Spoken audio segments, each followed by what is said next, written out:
Hey guys, Dusty here to talk to you guys about a key component of your hunt. I never thought that layering in your gear would make or break your hunt, but that is the case these days. I grew up wearing the really thick burlap coveralls that if they got wet they were useless, but we didn't know any better and there wasn't really anything else out that I knew of. Well, that's just not the case today. I started layer hunting about 5 or 6 years ago, and it's certainly changed the way I hunt. So that's what I want to share with you guys today. So there's a few things I want to get out of the way before we get into this. There's companies popping up left and right that do this, which is awesome. I'm sure they all put their technology into it. It's great. You got to work with what's good with you. I personally choose Sitka. I've used 2 other brands before in the past, and I think Sitka just has this figured out. They do really well with pockets and warranties and so on and so forth. Another thing to consider is your pursuit. Are you going to a tree stand? Are you spotting and stalking? Are you sitting? What's the weather supposed to be? What's the wind like? I typically always carry what I need for the lowest and highest temperature. If I'm spotting and stalking, if I'm moving, then I might carry a little less on the cooler end because blood's going to be pumping and I'm going to be warmer. Another thing to consider is where you're from. Me, I'm from Texas. The first hunt that I do every year, it's the first week of September. It's 100 degrees in a hayfield and we're out there hunting dove. And the following week, I go to Montana and it's anywhere between the 20s all the way up to the 90s. The weather's constantly changing, but more importantly, you know yourself, and if you come from a hotter climate, you're probably going to want to pack a little warmer than those that live in a northern climate where it's cooler. So lastly, most importantly, is get to know your gear. I went over to a buddy of mine's house yesterday, as a matter of fact. He was getting ready for an elk hunt. He had everything laid out on his pool table, and I think the most important thing for him to do is go ahead and get your pack ready the way it is, get all your layers on, walk around, take them off, start preparing yourself, take all your layers off and on, down to your next to skin layer 10 times before you go out in the field. And it's going to save you a ton of time in the long run, so you're not messing around with stuff. I know that when I get in the field with people, I always run into people who are fumbling around with gear, they're losing it, we're having to go get it, and we're spending more time with them fumbling around with their gear than we are actually hunting and stalking and so on and so forth. So with all that out of the way, the first layer that I'm going to wear is the lightweight hoodie. It's a nice little pocket here. I think they make it in every pattern. It has a face mask on it as well as a hood. I pull it over my hat just to show you how easy it is to use and how stretchy it is. Another thing is if you're going up elevation or something and it's cold, yeah, you need some air.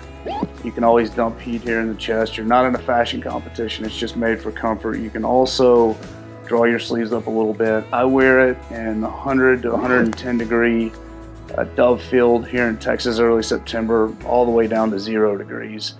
The next layer that I'll wear is going to be the heavyweight layer made by Sitka. Now, they do have different names for it based on the pursuit. I know that in the whitetail, they call it the Fanatic hoodie. In the waterfowl, it's the Grinder hoodie. I think in subalpine, it's called the Apex or the heavyweight. I know they had a heavyweight at one time. One neat feature of the lightweight is they have these little thumb straps. I think they're there for the purpose that if you add another layer, it's easy to get on and your sleeves don't draw up. So going back to the fact that this is a class of heavyweight hoodie, one thing I'll point out is different heavyweight hoodies have different features. They all do the same thing. They're all a heavyweight hoodie. However, I know in the whitetail, this one has little muffs at the end that are kind of cool and a place to put your thumb out, which I think they all have. But at the end of the day, this is going to be a layer that I'm going to wear. It depends on what I'm doing. If I'm moving, I can wear it down to 55, 60.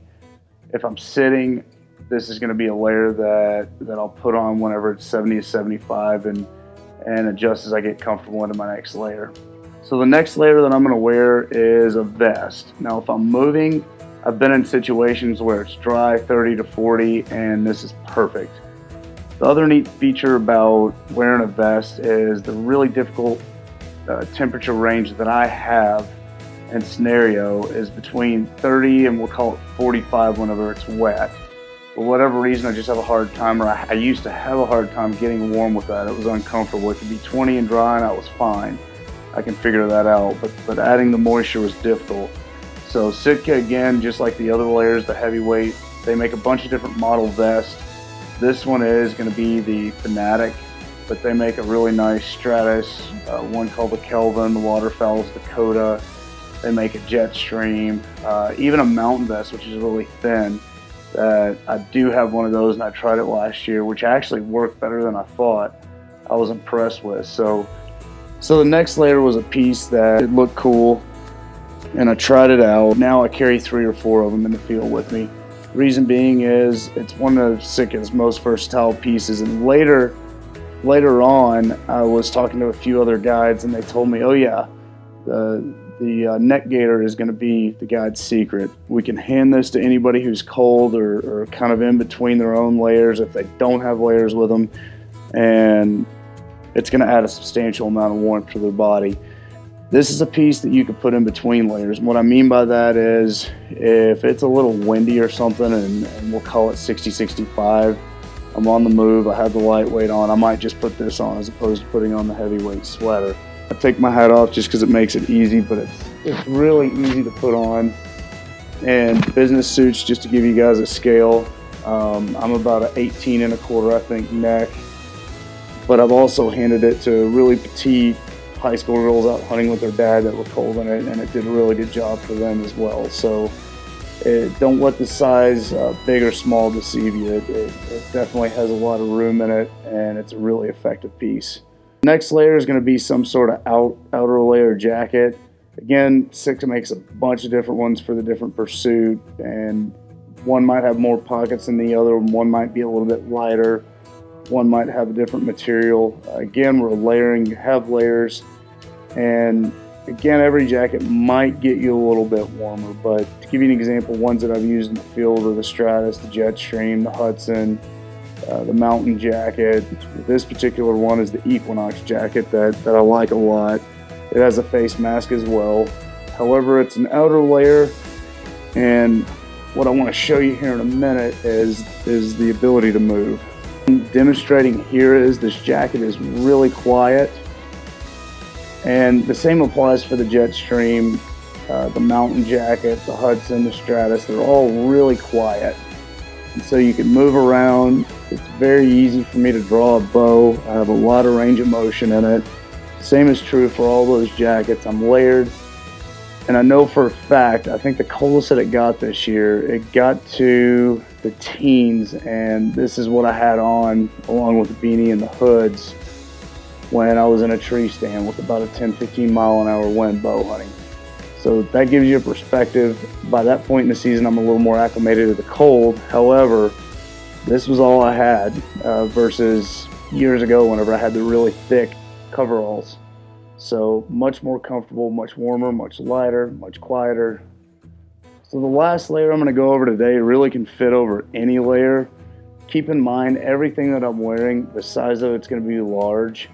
This is going to be the Delta rain jacket. I also have the Cloudburst, and I've used the Downpour before as well.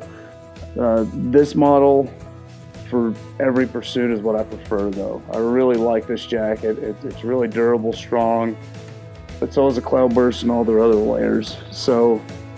But there's a few features on it that I like that I'm not going to go into on this particular video. I just want to illustrate that it's made to, that the rain gear is made to layer. And so I'm wearing the same size on everything, yet again, it's very easy for me to zip this up and be comfortable.